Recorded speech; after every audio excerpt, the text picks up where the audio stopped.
We heard it from him there. Yes. Don't be in any doubt. It made 3 record transfer bids in the window. Yes. An agent who was involved in all of that has just messaged me saying, and I think this was Phillips or maybe Nunes, 45 million euros plus 5 million add-ons.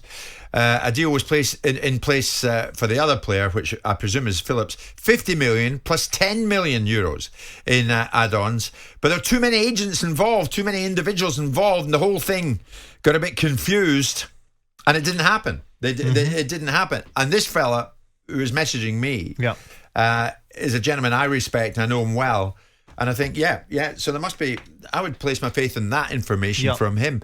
So I mean, does this appease West Ham fans who said, get Rio here? There were no bids. No, because they have their own view on Sullivan and Gold, and to a lesser degree, Karen. The makeup of West Ham is changing. You've now got a very significant other shareholder in the business that I think will end up owning West Ham at some point and give maybe David and David their exit strategy, although I'm not entirely sure they're desperate for one, but if the opportunity presents itself, I'm sure they'll avail themselves of it. Look, the bottom line is that I think it's very easy to make flash for cash offers and offers that look good on paper but actually delivering the outcome. If you know but what happens if your bluff's called and they accept it? Well, okay, but I don't believe that their bluff would have been called on these particular transactions, because I think it's easy to go after transactions where the difficulty of completing them is almost off the charts, right? And you really have to break someone's arm off the shoulder to be able to get them to do the deal. And there was no indication that Leeds had any interest. Talking about the Calvin Phillips transfer, no indication whatsoever. In fact, the diametrically opposed opposite. Why would they sell one of the key components of underpinning and underscoring Leeds United as a team? To West Ham. There's no indication of it. There's no indication they need the money. There's no indication they wanted to change direction. There's no indication that the player was unhappy. Where does it come from? It's a flash for cash offer. Now, the alternative... What about Nunes then? Benfica might have buckled. They might have done, but it didn't. Right? We can all talk about what you do and what you don't do. We have to live in an outcome world. It's very easy to suggest what you want to do. It's much more difficult to deliver. Now, the alternate argument is the argument that I made on the back of the fact, and I gave an example of how David Sullivan operates. I'm not suggesting that he operated the same way in this instance. I'm suggesting if you've got form, leopards don't change their spots, right? Let's get it right. That was the indication that was the observation I was making. Yeah.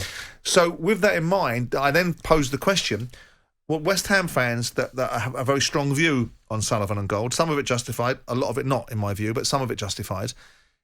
Why would David Moyes be sat there like some little puppet on one of these owners' knees when he's in the space where he has the juice, he has the currency? And if he hasn't got the currency at this stage in his career, with this level of achievement at West Ham, he's never going to have the currency. So he's got the currency. So out comes, and we haven't heard any complaints from him. Now we've heard David's position, which is board have been brilliant. And he's not a lick spittle. He's not a company man. He's a sensible guy. No, of course not. So he's sat there going, board have been brilliant. The pond that we're trying to fish in is a bigger pond than we fished in before. We're going to have to, but it's difficult for us to operate in that marketplace. Yeah. But I'm happy. So what this is what do West Ham fans say? Well, so he's now being labelled by a few of the West Ham fans, a whole bunch of West Ham fans, as Moyes the yes man to the board. Well, I mean, then you can't win. Draw a line somewhere. Well, then you can't win, can you? You can't win. It's like drawing adverse influence. Whatever, if someone says something wrong once, from now on in, everything they say is going to be wrong in certain people's minds. It's amazing where this is picked up, Simon. So many people listen to this show and we're delighted about it. I'm now getting information that a very credible and highly respected Portuguese agent, I won't name him, was involved in the deal for Darwin Núñez, and it was working towards getting it done. But they didn't. They didn't, and I accept that. The wind blows from the west. If my aunt was my uncle, we can bring out all the platitudes, but it didn't get done. And there is a blueprint of these sort of things happening. Now, they can't argue that 3-4 years ago to West Ham fans that they did go after players, and I do believe that their spend pattern under Pellegrini took West Ham back 2 years and made Sullivan and Gold, who are already a little bit gun-shy when it comes to putting their hand near their pockets, a little bit more reticent, right? But I just don't think it's right to paint them in the light that everyone paints them in. But I also think that these were deals that they, on the balance of probability, if you sat down with those two guys, specifically Sullivan, and went, bet your house on these deals being done, they'd have said, oh, no, I don't know about that, son. Right, okay, well then why are you going after them? if you need players in, you've got to give yourself an opportunity to be able to do deals, not put yourself in the way of headlines. The opportunity to do deals, get deals done. That's the difference between running a football club that's going to punch its weight or punch above its weight and a football club that doesn't. Sure. You've just got £150 million investment in. You've got the ability to do these deals. Stop fannying about and get on with them. And stop doing these headline deals, these Hollywood deals. Calvin Phillips was not a deal that was going to get done. But Darwin Núñez might have been. Might have been, but it still didn't do listen, I'm not trying to be any mouthpiece for Sullivan Gold or whoever. No, we're kicking it around. I mean, we're kicking it about.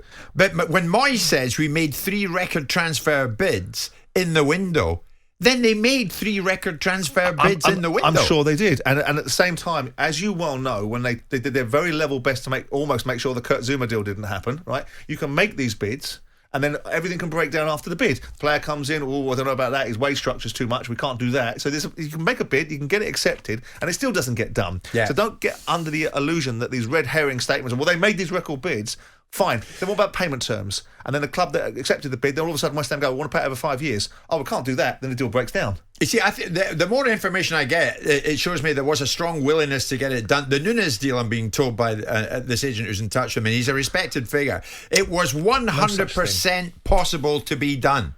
Too many cooks. In other words, there were too many people involved in it. You've been involved in deals where people appear from left field. I represent him. I've got to be honest. If you want me to take the credibility from a football agent, you're wasting your breath. If you want me to take that seriously and go, oh yeah, well, if a football agent says it must be true, you're wasting your breath. Okay, let's find out. I mean, in any way, now that West Ham fans have heard David Moyes confirming that 3 record transfer bids were made in the window, do you accept that work was being done and the work that was being done was honest and real? Jim White and Simon Jordan. Monday to Friday mornings from 10 on AM, on DAB, via the talkSPORT app and on your smart speaker. talkSPORT.